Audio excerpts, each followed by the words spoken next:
success of Jason, di ba kayo na-pressure to outdo yourselves dito sa room?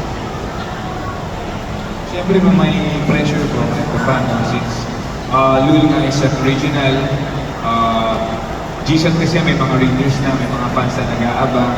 Ito, this is something new na i-offer namin and we're not really sure kung talaga magugustuhan nila or nasa taste ng mga tao yung isang story ng Tito Tony. So, ayun, may pressure pa din po talaga. Hindi siya nawawala. So, yun po.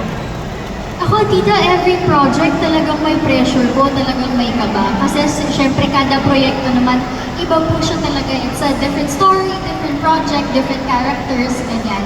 But I think more of, bukod po sa kaba, yung excitement nandun din. Kasi syempre, sobrang nakikita ko yung support din online, yung mga sinasabi rin ng mga fans, and they're really very excited for it. And yun po, mas ano rin ako, mas excited din akong mapanood nila kasi it's such a very colorful world. Yung mundo ni Isa, ni Estong, very colorful, very eventful. So I'm really very excited po na mapanood. Thank you, tita. Thank you so much, Ms. Davi.